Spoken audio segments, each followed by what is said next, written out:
A little bit different. Yeah, I think before when you told me about it, you had your bottom RSI was a 34, your top RSI was an 8, and your moving average was a 13. So you're saying Right. with this, it's a 9 moving average, a 9 RSI, and a 33 RSI. Right. I decided to go with Nikola Tesla with his 369. Okay. Just there might be some magic to it. If there is, I want to take advantage of it. I know that's right. Absolutely. I'm not turning down anything that might work. No, never that. Never that. Jump out to a daily. Okay. Now, do you trade this strategy primarily on a daily? Oh, no, I trade it on the 4 hour and on occasion on the 1 hour if I see a good entry coming up. Sure. So let me go to 1 hour and just see what this chart looks like in the 1 hour. Yeah, so in the 1 hour, it's telling me to go short. Because you see here, let me get my mouse. You see right there? Yes. I got both my RSIs. Now, this is probably going to be an entry on this candle. Yes. So I'd be entry at the open at this. Yes. And I would stay in, stay in, stay in. Now, my old method of exiting, or the method that I'm kind of accustomed to, would be 2 closes above the moving average on the top of the chart. Or if I get my number. Okay. Interesting. Either one. Right. You follow me? So that would be the 1 hour. And let me see. Let me pop this out. And they're going to come here and ask me about birthday cake or something, I bet. We got a place out here called Mother Moose that makes this chocolate mousse cake, man. That's just, I'm telling you, boy, it'll make you tell all your mama's secrets. What's it called? Mother Moose is the name of the place. Okay. It's really good. If we ever get a chance to get together, I'll bring you some. That's in Staten Island, right? Yeah.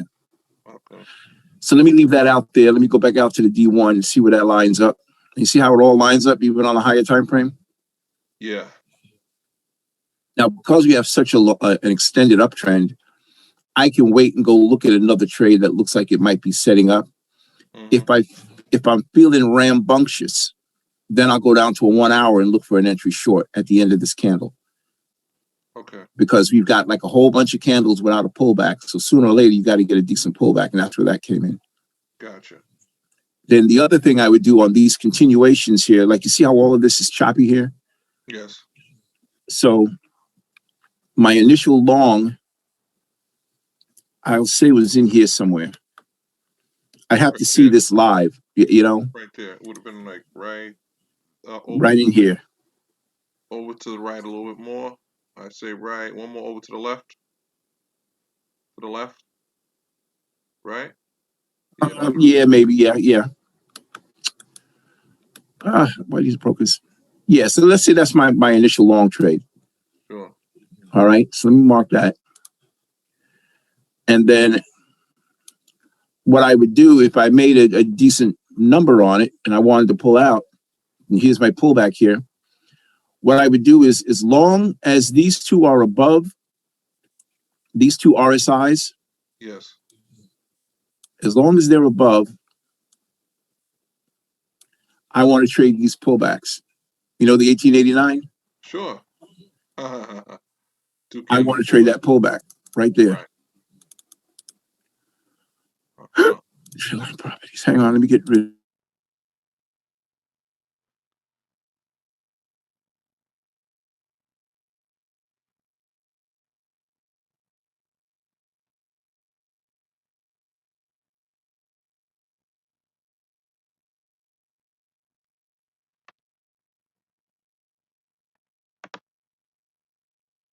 So if I'm not here for the entry, then like what I would do, let's say on this particular pullback here,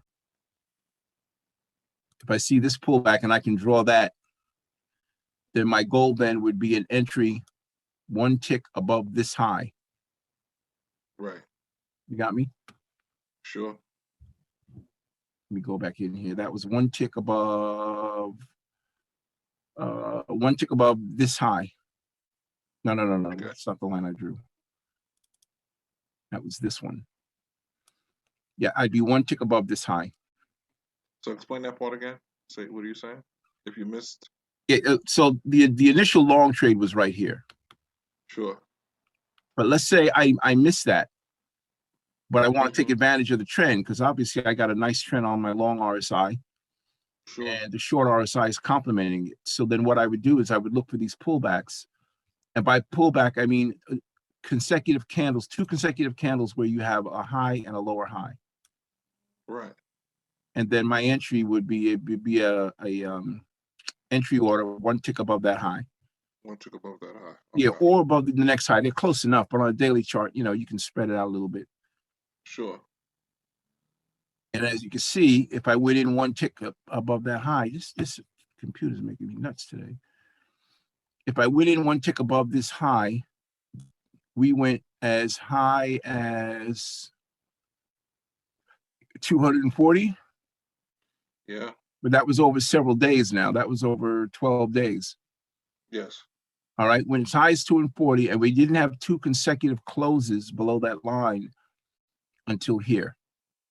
So we might have walked away with 60. Right. But you come back every day and you check. Some off anyway.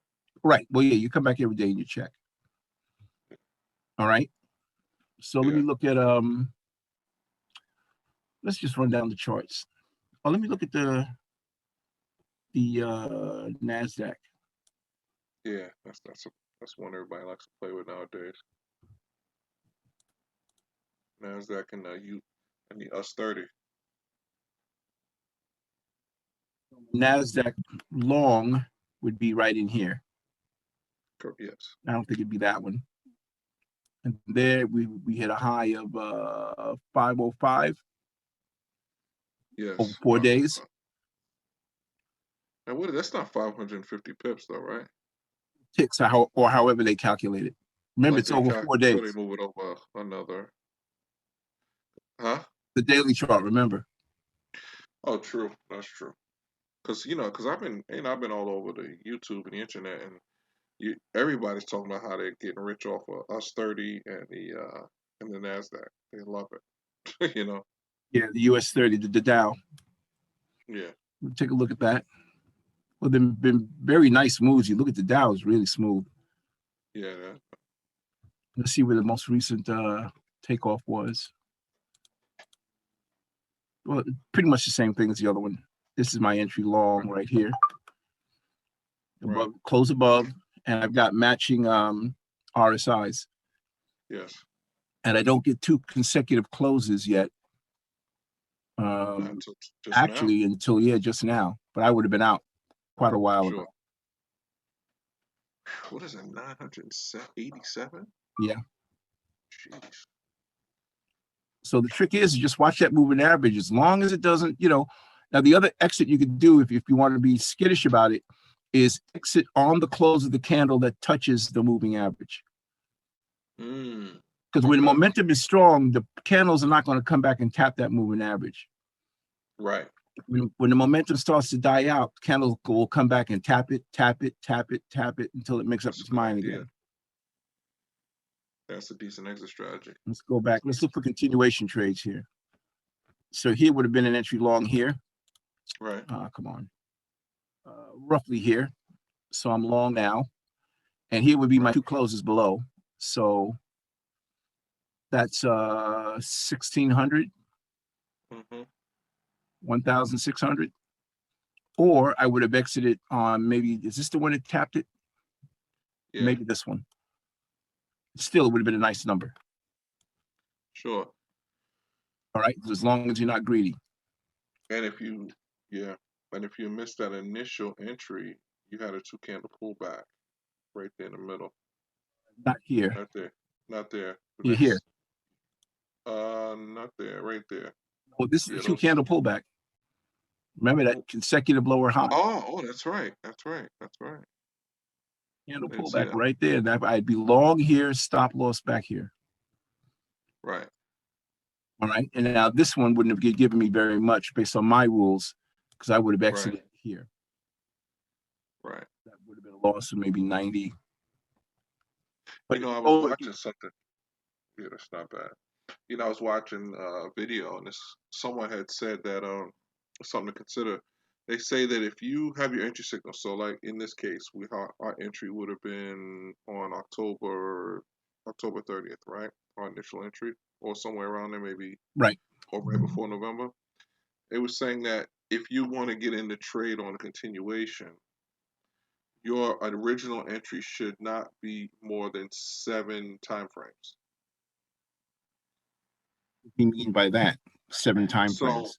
so what that means is, like, let's say you draw that line where the initial entry would have been. Draw vertical. Okay. So there's the entry. Okay. So now let's say we see that 2 candle pullback and we decide we want to get in. Well, from there you should count the candles one or back to the initial entry. If it's 7 or more, then you may not want to take the trade. So the initial entry would have been, the continuation on a 2 candle pullback entry would have been where? Put a vertical there. Following my rules, as long as the 2 RSIs are in agreement, it doesn't matter. Okay. Okay. You know what I'm saying? I'm just Because the 2 RSIs are going to take into account, they're both taking into account a 9 moving average. Mhm. And it would work all the way across this thing. Well, in this case, it still would work. What I'm suggesting still would work. Do me a favor, get a vertical line, put it at the entry after the 2 candle pullback. Leave that one there. Just get another one. I They're can just free. copy it. Oh, that's true. Yeah. So from there, we would have entered. If you count the candles back, not counting the one we entered on, but the other to the left. Mhm. 1, 2, 3, 4, 5. So it still would have been within 7 candles. That's all I'm saying. Does that make sense? But you're saying if it's less than 7, don't take the trade? No, it's saying if it's 7 or greater from the initial Okay, entry. that might make some sense. It's something I've never paid much attention to. You see, I'm just saying, but you see what I'm saying? Like in this case, it's 5, so we know, it's still within the rules, which will allow us to which will allow us to take the trade. But if it's 7 or more, then basically it's kind of a way of determining that it's overextended. I don't see many examples of that here. I'm just looking. I have to double check it quite a bit. Yeah. Of course, it's something you look at over time, but it's another filter, if you will. But in this case, you would still enter the trade anyway. Right. Or just set small stop losses, 40, 50 pip stops. Say that again? Or set smaller stop loss, take profits rather, 40 or 50 pip, take profit. Right, because you're further into the trend. Yeah. That's true.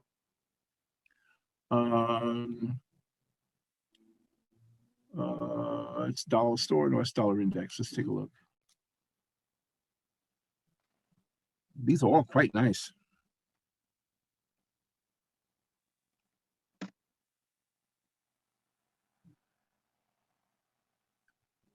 I'm looking for that example you were talking about, and I don't really see one. Right. Here's a short trade here. And we're down. And now here's my 2 candle pullback. Both my RSIs agree. Mm-hmm. Okay. So my next entry short would be right here. Yes. You follow me? Sure. And I'm not getting 2 closes, 2 consecutive closes below that, down.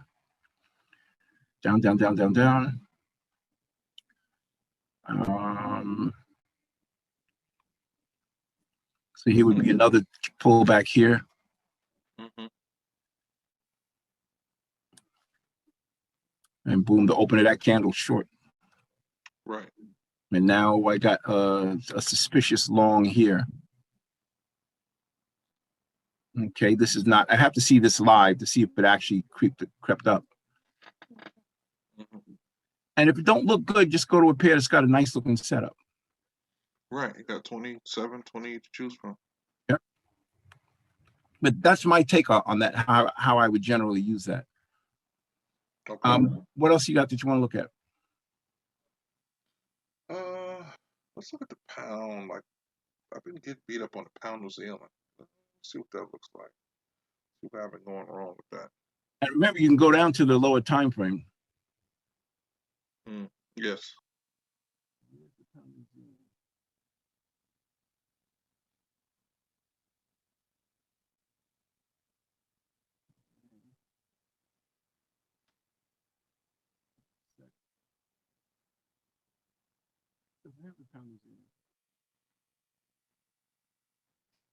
Refresh all.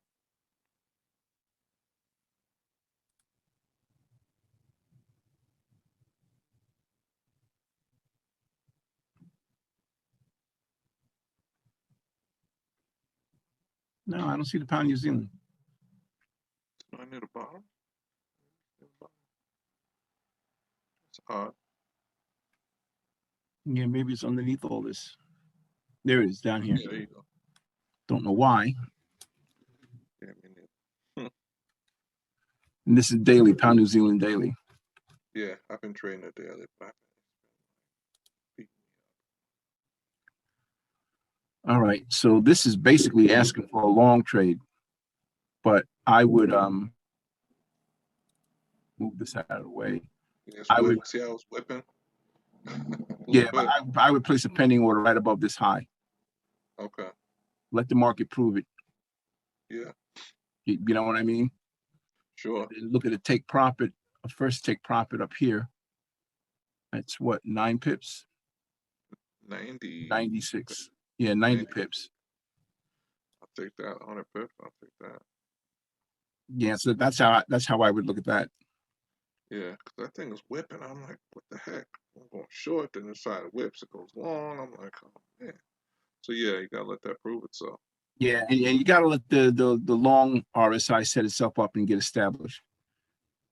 Yeah. But I wouldn't be super happy with this. I do a pending order rather than a market order.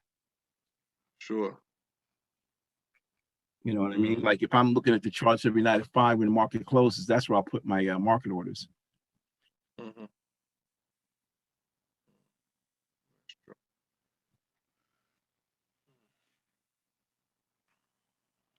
What has done well for you lately? Usually the pound dollar and the Dow. Okay. US 30. Yeah. And I go down to a lower time frame. Usually I'm on like the hour. Sometimes I just like the idea of the market order when I'm there to place the order myself. Right. And it hasn't been bad. I haven't been sitting at the computer as much as I would normally like to. But you see, this has all been really good. Oh yeah. All these pullbacks. Pullback. Oh yeah. Pullback. You know? Yeah. Sure. Looks pretty. Pullback. And even though it's above the 9, my RSI 9 is still below. And my long-term 9 is still, my long-term RSI is still below. Okay. That's what I go by with those. When they change, then my thinking on that particular pair changes. Yeah. Gotcha. And I noticed too that when you use that larger RSI and you have them lined up, you tend to avoid the the chop as well. Yeah, absolutely. You know, because I've seen somewhere the small RSI was set up, wasn't quite there yet, and it looks like you should get in, but then a couple of days go by and you see a chop right along to the side, but then eventually the larger RSI gets in line, and I'm like, wow, I avoided all that chop. Yeah, absolutely. You got another system you want to look at? First, one more pair and then something else we can look at. Yeah, go ahead. Let's go to Swissy yen. That was beating me up too this week. Chef yen. Yes, chef yen. Oh, I call it chef. Yeah. Yeah, I know. Yeah, I know you called it chef. There it is. In that green section. Go down. Go up. Chef yen. Here it is. Let me see what this has been doing. Yeah, see, same thing. It's been chopping. Yeah, but it's got good entries, even with the chop. Like this is a good entry long right here. Yeah, true. You got them both in conjunction. Mm-hmm. You know, you put your market order one tick above that, and you're in like Flint. You're in for this, and you're up 40, about 50 pips. Remember, it's a 1 hour chart, so let's go to the daily. And what time frame do you trade the Shep Yen on? Usually the daily. I usually do the daily on everything. Like, because of my schedule. Well, this has been good. Here's a great entry. Yeah, That's a great entry, yeah. Your entry one tick above this last high here, which gets you in on this wick. And on the daily, that would have been 150, 160 pips. Doesn't seem to move very much. Yeah. Yeah, not a lot of pips, right? Right. 160 in 6 days, it's not a lot. And then here we have a potential short, but I wouldn't have been super thrilled with it. I would have waited one more candle and got in short here. Right. And that would have been 98 pips in that one candle. Yeah, got him in a good day. Yeah, you just set moderates, take profits. Yeah. But now I leave this alone for a day or two. Okay. Because these guys, they have to prove themselves. They got to make up their mind which way they want to go. Okay. Now, any particular reason why you chose this number sequence? The 9, what is that? 9, 9, and Nikola 33? Tesla. Nikola Tesla has this thing that he believes the universe operates in formulas of 3, 6, and 9. And there's a lot of mathematical support for it. So, and the markets are made up of people, showing their emotions in their trading. Yes. So if there's any magic in that 3, 6, 9, why not? The difference between a 34 and a 33 is negligible. On any of the indicators. But combine them, I feel a little more confident in it. At one point, on my other trading system, I use Fibonacci numbers. Oh, that's just on my other computer, though. I don't have it on this one. No, I don't. Okay. So, can we also, on another note, can we go through your sheet, your Spreadsheet? Spreadsheet, yeah. Because, I want to really get into that and to get into the discipline of using a spreadsheet and how to use it, how it functions to grow an account. Because I'm realizing that's one of the things that we forget, and that's critical. A lot of people forget. Yeah, you get caught up in the entries and all that stuff. And yeah, that's on my other computer too, I think. Let me just check here. Might have to do a search on it.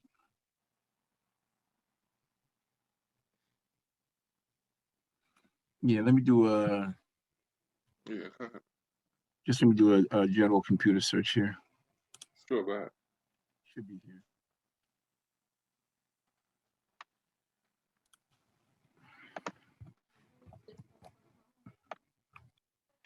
Yeah, hold on one second. Yeah, go ahead.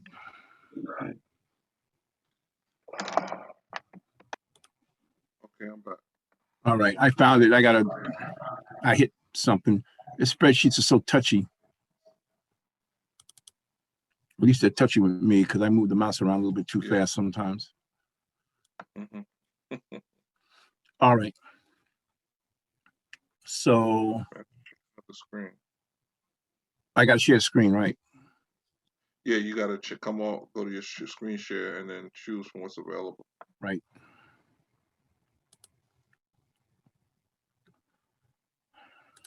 Come on now.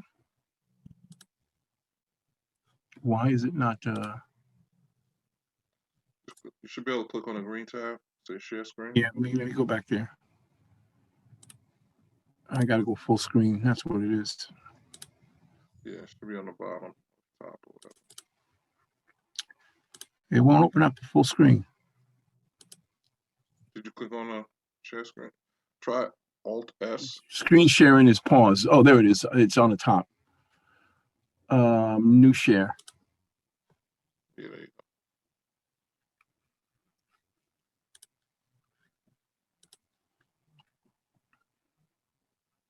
There you go. Yeah. Yeah, this is the thing I need to understand. All right. So this is relatively easy when you understand what Okay. you're trying to do. You're trying to risk as little as possible. So it's surgery. Yeah, I hear you. Go ahead. Go ahead. You're trying to risk as little as possible and get the maximum out of your trades. Right. You want to take small bites. So the key to this, though, is you see ticks profit. This was set up originally for the S&P and Dow. That's why it says ticks instead of pips. But we have it set by default to 10. 10 ticks per pip. Just Got you. So if you're looking to make 10 ticks per profit on every trade, then you need to look for trades that will pretty much guarantee you 20 pips. Okay. So you're not cutting it too close. All right. So here, starting balance is 1,250. Mm-hmm. The percent of that 1,250, now this is on a 500 to 1 account, by the way. Okay. That's 200 to 1, rather. Gotcha. Yeah, this is 200 to 1 account. Oh, yeah? Yeah, that's why we set it by default. It comes out to about 500 if you do $10 a tick. Okay. So the pound dollar might be a little higher. The euro yen might be a little lower. But just for argument's sake, it's around that. So based on trading 10% of this dollar amount, you're going to trade 0.25 lots. That means that your margin you're going to use is going to be $125. Right. All right. Mm-hmm. If you hit a profitable trade, your profit will be $25. Yes. All right. So let's say you hit your profit. Yeah. Your next trade is going to have that profit included in your opening balance. Sure. But you're still only trading 10%. But because the account went up a little bit, you can now trade 0.26. Right. All right. And you see that every time you make your profit goes back into this bottom line here. Yes. So now the beauty of this is if you follow it, and I took precautions. Let's go to the end of the month. So at the end of the month, if you follow this program, okay, Great. You've made $607 profit at the end of the month. Right. All right. And week 4, you made $175 for the week, which might not sound like a whole lot of money, but as you keep doing this, it grows exponentially. So let's go to trade number 90. Let's assume 1 trade a day. All right, let's go to 90. This is the thing where the patience comes in. So after 90 days, in week 16, you made $700. Right. And your average here is $634 for the week. Yeah. All right. Sure. But look, you're still only trading 10% of what's in this account. Right. And now you're trading 1 full lot. Yes. And you're still super safe. But now all trades aren't winners. So let's assume you're going to lose 25% of your trades. You see up here in this upper corner? Yes. You see percent losers? Yes. I'm going to do 25. 25% of my trades are going to be losses. And let's say I'm going to use a fixed stop loss of 20 pips. You with me? Yeah. So the number of pips lost between 20 and 30, I can do 10 and 15, whatever. Let's just say 20 pips is your average stop. All right. Okay. And now you see that the losses are calculated in here. That's brilliant. All right. So like you see this week, you lost money. Yes. But at the end of the week, you actually came out ahead. Right. Here's a minus 20, and you see that minus 20 that comes out here. You had 2,883. You lost that trade. They subtract that $100, and now you're down to 2,700. And here you were trading 0.58, but now you're only trading 0.55. Right. So it keeps the amount you trade in line.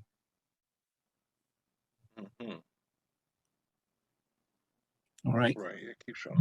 Oh, yes, it does.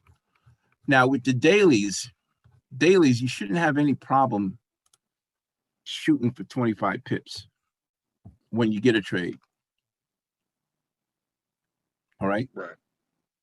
So at 25 pips when you get a trade, and assuming 25% of your trades, upper right hand corner, assuming 25 pips, I'm sorry, 25% of your trades are going to be losses, you will still turn this $1,000 into, here it says $1 million.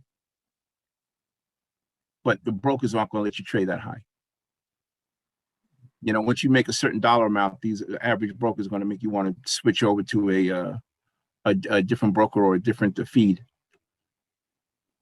You see that? Oh yeah. Oh yeah, been there. Huh. Trust the brother on that.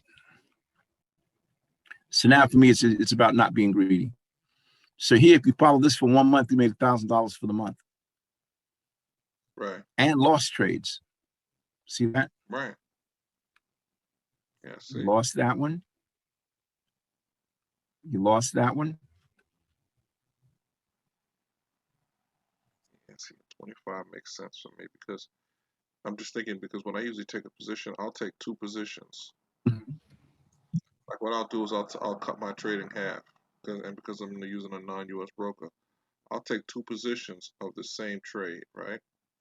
And one of them I'll put up, say, plus 50, 50 ticks, and the other one I won't have any. So when it hits the 50 on one of the positions, that comes off, and the trade that remains, I move my stop to break even.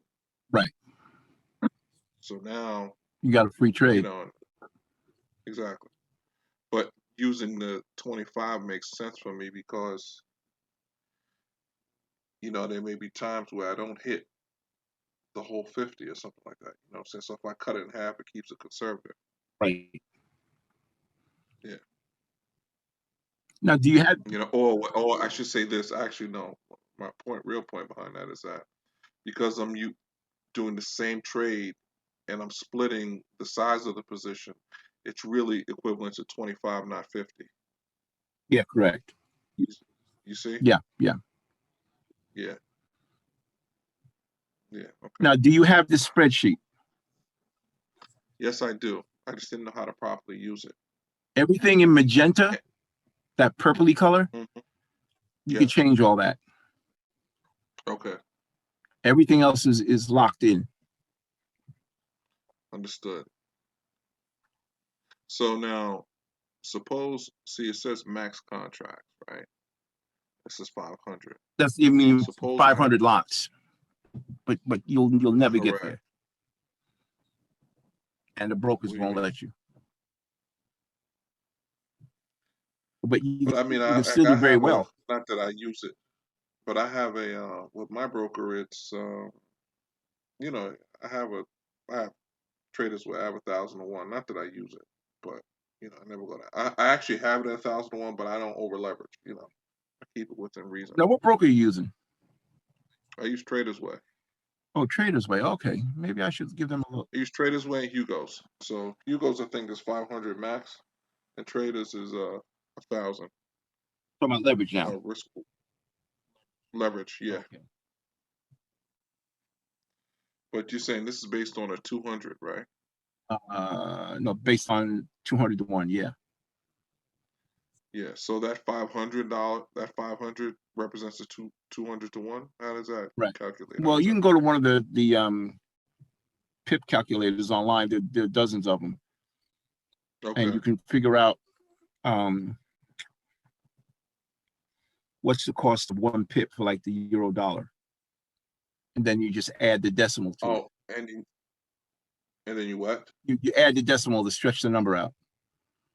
Gotcha. So that 500 is like an average you're using, Right, exactly. pretty much. Because I didn't want to spend Overall 100 average. years punching in every little number for every little pair and all that. Sure. And you, whereas you have the pound pairs at the high end, and you may have the other pairs on the low end of the spectrum. Right. Hmm. Interesting. All right. So as long as you got that, we're good. Now I have they were in there talking. I know they got something planned for me, so I'm going to call it a day and just see what's going on. And I'll check in with you next weekend.